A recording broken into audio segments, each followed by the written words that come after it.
দেখো আজকে লাঞ্চের থালিতে কি কিনে চলে এসেছে। এখানে আজকে পুরো নিরামিষ থালি। ভাত, কুমড়ো ভাজা, মূলো শাক ভাজা, আলু সেদ্ধ, শুকনো লঙ্কা ভাজা দিয়ে। এটা কি ডাল যেন? মুগ ডাল। মুগ ডাল, গুলিয়ে যায় ডালটা আমার। এখানে হচ্ছে আলু ফুলকপির তরকারি, এটা কিন্তু স্পেশাল। এটা হচ্ছে তোমার কি যেন? ভোগের যে আলু ফুলকপি দেওয়া হয় না, সেটা রেসিপিটা ওইটা। তো খেয়ে নি। আর এই রেসিপিটা তোমরা আমাদের চ্যানেলে বড় ভিডিওতে পেয়ে যাবে, দেখো অবশ্যই ট্রাই করে নিও। আমি বুঝে পাই না শীতকালে গরম গরম কি খায়, আমার গরম একদম পছন্দ হয় না। গরম গরম ভাত দিয়েছে। হ্যাঁ, সবাই তো শেষে একটু খায়, হ্যাঁ, তো একটু গরম গরম চায়। কি গরম গরম, আমার তো ঠান্ডা নেই ভালো লাগে। ঠান্ডার মধ্যে ঠান্ডাকে খায়। হ্যাঁ, আলু সেদ্ধ নিয়ে কি গরম।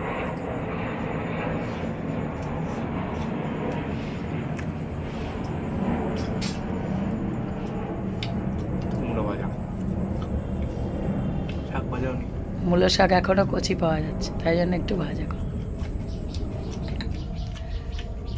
রেসিপিটা ট্রাই কর। গ্রেভি নি, গায়ে মাখা গ্রেভি। দারুণ দারুণ মশলা পড়েছে।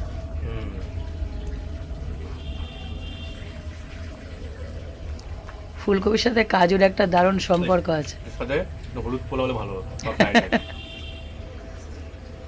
কেমন হয়েছে? মারাত্মক। রেসিপিটা অবশ্যই আবার ট্রাই করো, মারাত্মক হয়ে যায়।